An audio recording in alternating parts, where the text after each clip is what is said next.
This program was first broadcast on Canterbury's access media station, Plains FM, and was made with the assistance of New Zealand On Air. It's time for Emergence News on Plains FM 96.9, citizen-made radio.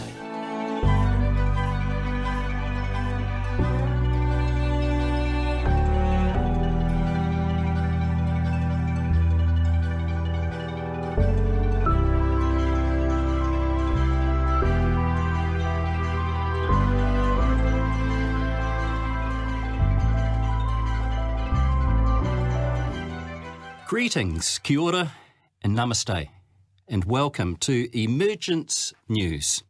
If you are listening to this program on Plains FM in Christchurch or on a podcast via the Plains FM website or the Share International New Zealand website, we welcome you. I, John and Peter on today's program. If you are a regular listener, you're in for a bit of a treat today. I'm going to do things a little bit different. Why? Because every once in a while, we all brush shoulders with another human being who seems to be speaking a language common to our own. In my case, I stumbled upon an economist. He's also a writer and author recently, and my head started to spin. I couldn't believe what I was reading.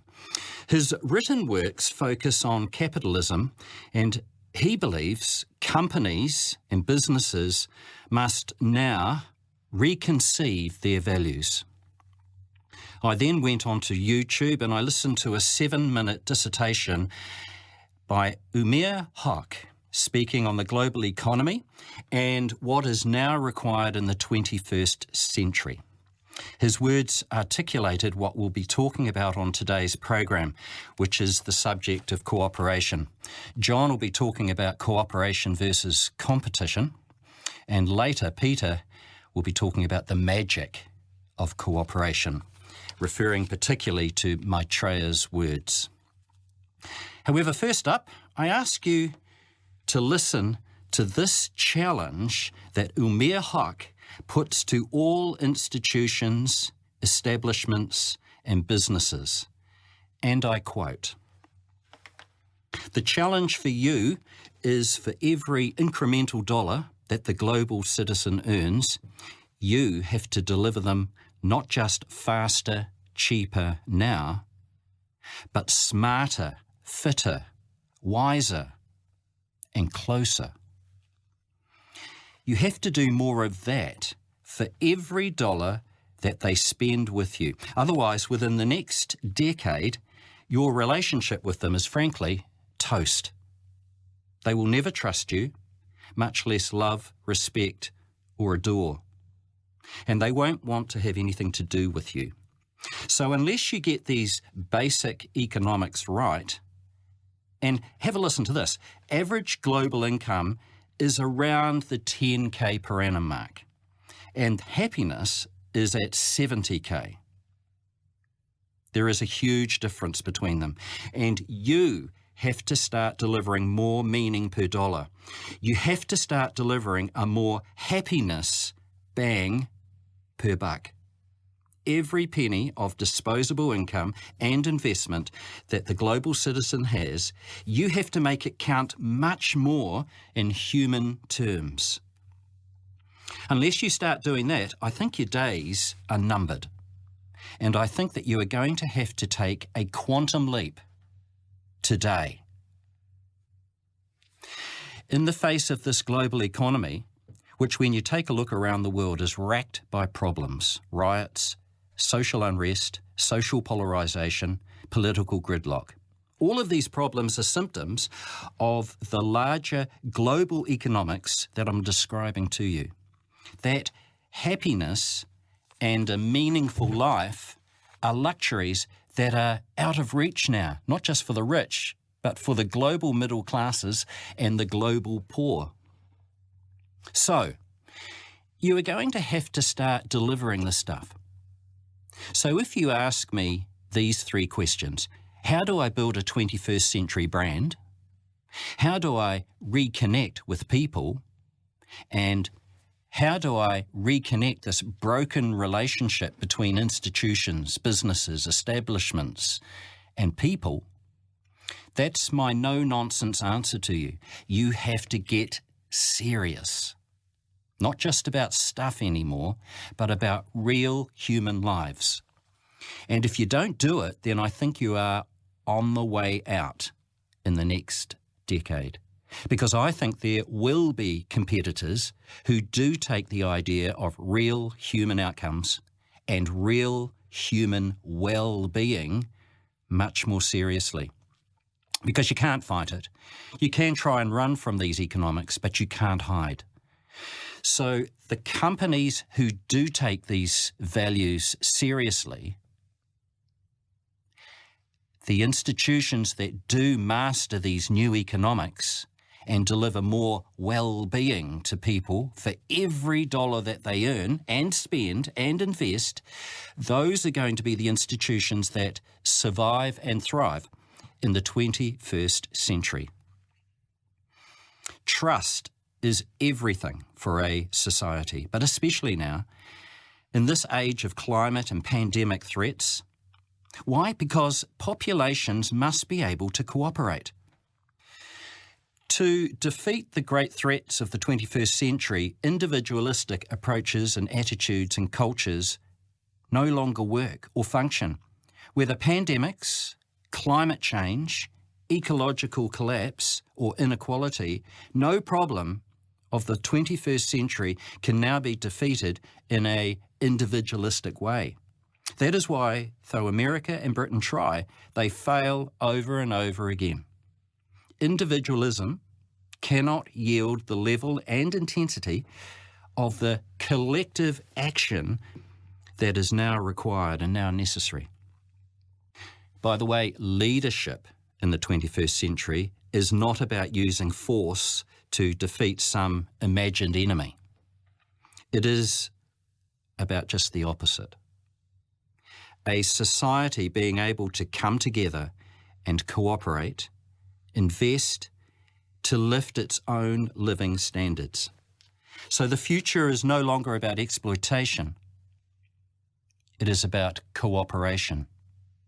Exploitation equals profit won't work anymore.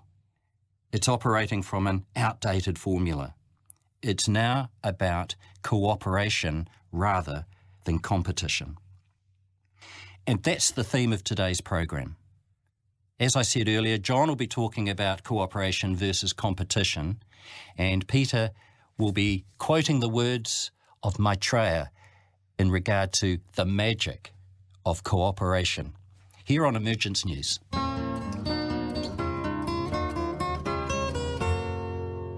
Okay, look, thanks very much, Nigel, for that intro. I'm talking about Benjamin Cream's comments on competition versus cooperation. And of course, as we're doing with this program, I've gone to the book, Benjamin Cream's book, The Art of Cooperation.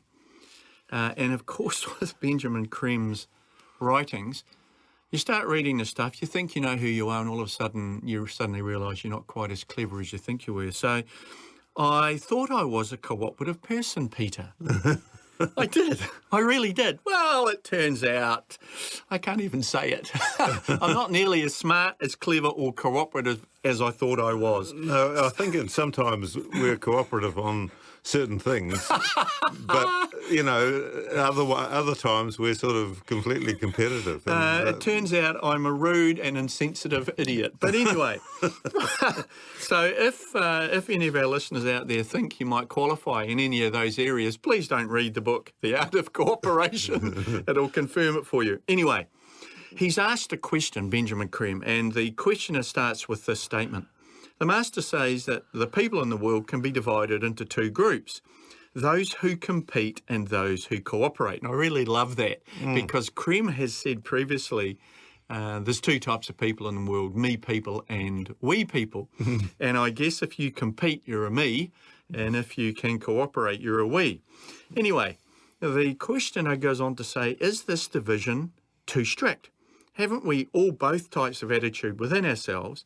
And does it depend on the situation, which I guess is what you're alluding to? Anyway, Cream comes back with quite a witty little take. He says, of course the answer to that is yes, but it does not mean the Master's division is too strict. It means that we all have both types of attitudes in ourselves depending on the situation. Cream goes on to say, if we're in a favourable situation, we'll be as competitive as we're allowed to be. So in other words, we'll push it as far as we can. And if we're in another situation, we'll be as cooperative as we feel we need to be. At least just the minimum we can get away with. Everyone is both competitive and slightly cooperative, alternately. It's not competition that becomes cooperation, Benjamin Creams tells us. It cannot. They are two opposites, and cooperation can never become competition. This is interesting. He says they're two opposites. He says they're a state of mind. He goes on to say, it's the human psyche which is trying to dominate in every situation. Some people handle all situations in a devious way, manipulating stealthily behind the scenes, getting an ally here and there to back them up. The problems come out of the personality, the misuse of this manipulative aspect of the personality. So that's the competitive nature. It's part of our personality. It's ego-driven. That's right. It is the ego, isn't it? Yeah. You know, I'm on top. You know. Yeah. And, No, actually, I'm on top, Peter. It's I'm my the, turn I'm to the speak. best. You know, this is the sort of nonsense. This is my turn. Yeah, I know, but this is the sort of nonsense that we go through in our heads, isn't it? Trying to grow up. Yeah. Okay, and we're both old enough to think we've grown up. Okay, so Cream goes on to say, and I think he's a little bit tongue-in-cheek here, I do not mean that all are manipulative, but those of you who have third-ray minds and third-ray brains, watch out for your manipulation. I'm not saying change it, frustrate yourself, but just keep an eye on what you're actually doing, and in that way you can become detached from it. You can only detach from something if you observe it and recognise it. If you observe it without trying to change it, without justifying it, without rationalisation, just simply looking at it, you will find that you become detached. This is true for every glamour. So he's saying that competition is a glamour. It's driven by fear, and it's driven by our personality. Yeah, we don't sort of relate a lot of the things that we think to fear, do we? We don't sort of, it doesn't sort of actually come up in our thinking. No. But when he puts it down, and you can see where he's coming from. Yeah, we don't talk about fear in our daily dialogue. No. I'm driven by fear. I'm a fear-based individual. No one sits down and has a cup of tea and starts the conversation with that. No. Anyway, Cream goes on to say, we all have both competition and the possibility of cooperation. Because as souls, we are instinctively cooperative. It is the nature of the soul to want to cooperate. It has a broad, generalised, inclusive view of life, which can only be expressed through cooperation, which I think is actually quite a lovely way of putting it. He then says, the group needs the individual, potent, aware, intelligent, active, who can give his or her service to the group. Then we can act in terms of the new age, the new Aquarian energy that is fusing, blending, and synthesizing force, which one day will demonstrate as the one humanity. That should be our aim. So once again, he's saying, you've got to have the strong personality, but you've got to start breaking it down with soul energy, and then you can use that in group work. Yes, because the soul doesn't actually know anything about competition. No. Exactly. Oh, good point. Now, of course it doesn't. So he goes on to say, and I love this, you can only cooperate with those who will cooperate. Were we meant to cooperate? Of course we were meant to cooperate, but you cannot cooperate with those who refuse to cooperate. And when we look at the divisions in the world, what we're seeing is that inability to see the other person's side of you and then take a step towards a joint and shared answer. So it seems to me, and this is me fishing in the dark because I've discovered that I'm competitive more than I thought I was, cooperation is a soul quality.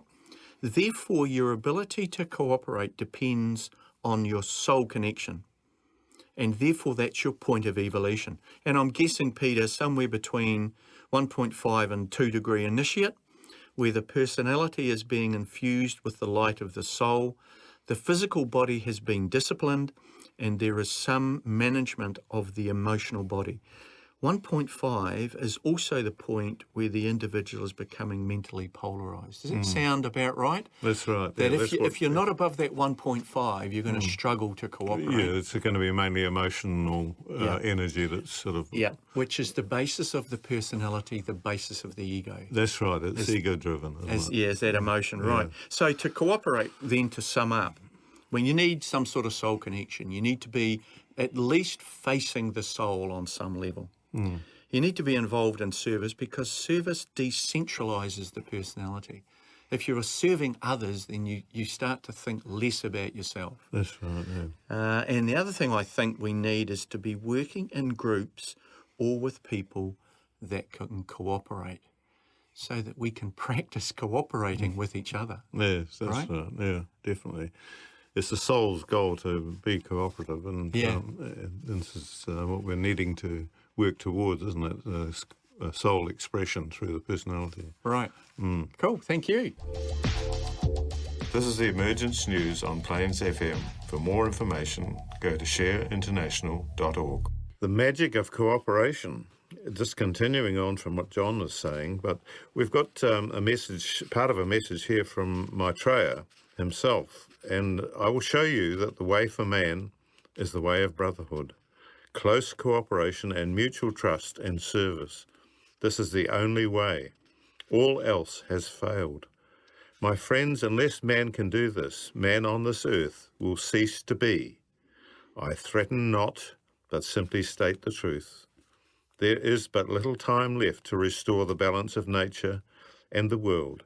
And that comes from Maitreya's message number 12. And later in some of his messages, he says he can see that we have actually moved to a point where we are on the right side of things. So, you know, this is indicative in some of his later messages, because he gives 140 messages, John, doesn't he? I mean, they're just amazing. Oh, they are so topical. Yes, that's right. And the last one we had last night was at meditation was particularly focusing on love and joy. Yeah. You know, these are things that we need to emphasise in our daily life. Yeah. Little by little, a new consciousness is awakening humanity to its inner needs. The old competitive spirit dies hard, but nevertheless, a new spirit of cooperation is likewise to be seen. This augurs well for the future, for it is by cooperation alone that mankind will survive. By cooperation alone, the new civilization will be built. By cooperation only, that man can know and demonstrate the inner truth of their divinity. Cooperation is the natural result of right relationship. Right relationship likewise follows wise cooperation. Cooperation holds the key to all successful group effort and is a manifestation of divine goodwill. Without cooperation, nothing lasting can be achieved, for cooperation brings into synthesis many diverse points of view. And this is all from the Master. I mean, this is, he goes over cooperation, but, you know, he's emphasising the point that this is the way forward. Yeah. And this is what we need to do. This is the new paradigm. Yes, he says, competition has led man to the precipice. Yeah. Cooperation alone will help him find the path. The old and backward-looking love, competition, the new embrace with joy, divine cooperation. The people of the world can be divided into two kinds, as you said before, John. Those who compete and those who cooperate. Me and we. Yes, exactly. Cleanse the heart of the stain of competition. Open the heart to joyful cooperation. The soul does not know what competition is, only goodwill, and it is through goodwill that cooperation comes. This is from Benjamin Krem's The Art of Cooperation. That's the book you've opened up there, John. As soon as we accept the principle of sharing and create justice in the world, thereby we will come to the end of competition. So that is the key to getting rid of cooperation, sharing. Yes. And this is Maitreya's message from the first word. Yeah. Sharing, and it's the name of our magazine, Sharing Yep. Share International. Name of the website. But it's very difficult to share if there's no trust. It's very difficult to share if you don't have some ability to cooperate and see your opponent as someone like you, someone similar to you. Yes, well, this is right, and this is what Maitreya keeps saying. The separation is the sin. Is we've got to see each other as souls in incarnation, and brothers and sisters all. As soon as we accept the principle of sharing and create justice in the world, thereby we will come to the end of competition. The scourge of competition is based on two things: greed and fear. Mm-hmm. Greed is the outcome of fear. Fear is the basic, fundamental expression of that which is against life. So it's an interesting way of putting it, isn't it? Fear is an expression against life. Yeah. We don't think of it like that. No. It's not something that would come to our mind if we've thought about fear. Fear is isolating, and the point of human evolution, the point of human relationship is to join, become one. Yes. So if you're fearful, you're isolating yourself, you're shutting yourself off. Yes, that's right. But I mean, I've thought a lot about fear, but I don't haven't really looked at it in that light, that it is actually against life. When you take away fear, you release the energy of life. This is why the capitalist system is based on freeing people to explore their creativity. However, it is seen in purely individual and materialistic terms. Mm-hmm. It leaves out the soul aspect, which expresses itself collectively. The individuality of which everyone is so proud has to be put at the service of the group. Yes. When this is done, individuality changes its nature. Instead of being competitive, it becomes cooperative.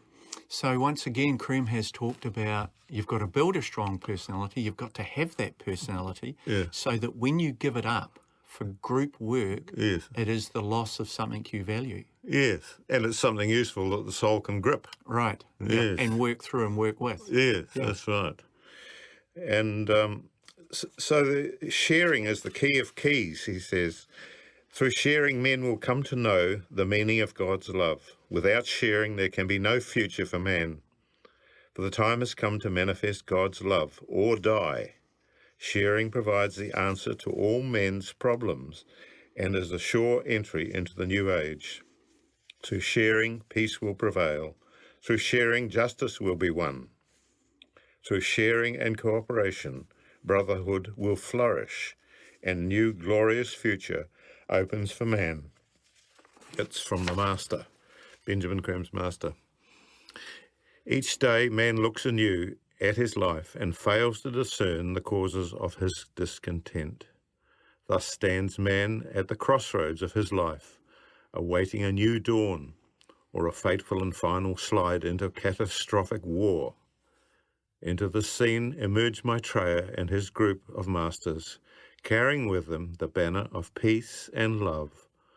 Round them are gathered their disciples, ready to do battle in the cause of justice and peace. Their war cry is unity, justice and freedom for all. They know the rules of combat, conquer by love and service. They know the needs of the time and are ready for every sacrifice. They know their tasks and wait, impatient for action. Listen for the sound of their music, beauty and truth. Watch the sign of their hand, cooperation, sharing and joy.